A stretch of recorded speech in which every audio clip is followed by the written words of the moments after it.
বঙ্গোপসাগরে সৃষ্ট হওয়া ঘূর্ণিঝড় প্রবল ঘূর্ণিঝড়ে পরিণত হয়েছে। ঘূর্ণিঝড় মোকাবেলায় ও মানুষের জানমালের ক্ষয়ক্ষতি এড়াতে জেলা প্রশাসনের পক্ষ থেকে ব্যাপক ধরনের প্রস্তুতি গ্রহণ করা হয়েছে। উত্তর পশ্চিম বঙ্গোপসাগরে সৃষ্ট নিম্নচাপটি গভীর নিম্নচাপে পরিণত হয়েছে। শনিবার সকালে জেলা প্রশাসকের সম্মেলন কক্ষে এ বিষয়ে এক জরুরি সভা করেছে দুর্যোগ ব্যবস্থাপনা কমিটি। সভায় জেলা প্রশাসক মোহাম্মদ আজাদ জাহান বলেন, ঘূর্ণিঝড় মোকাবেলায় ইতোমধ্যেই জেলায় ৮৬৯টি আশ্রয়কেন্দ্র ও ১৪টি মাটির কেল্লা প্রস্তুত রাখা হয়েছে।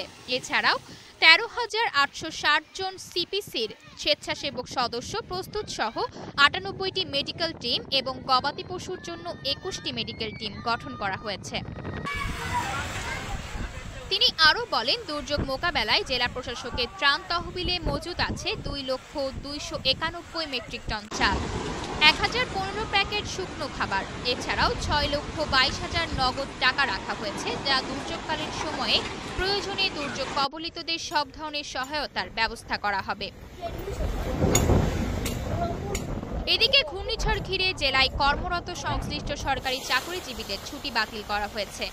দুর্গম চরের বাসিন্দাদের নিরাপদ আশ্রয়ে সরিয়ে আনতে কোস্টগার্ড, নৌবাহিনী, পুলিশের বেশ কয়েকটি ইউনিট প্রস্তুত রাখা হয়েছে।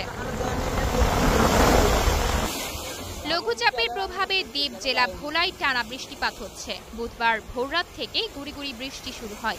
মেঘনার পানি উত্তাল রয়েছে। এছাড়াও ভোলা শহর রক্ষাপাত ঝুঁকিপূর্ণ। বন্ধ রয়েছে বিদ্যুৎ ও ইন্টারনেট সংযোগ। জোয়ারের তীব্রতা বৃদ্ধি পাওয়ায় নদ নদীর পানির উচ্চতাও বেড়ে গেছে।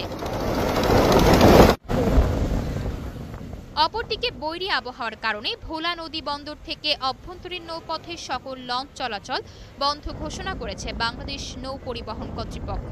আশা অর্থী, নিউজ ডেস্ক, গ্লোবাল টেলিভিশন।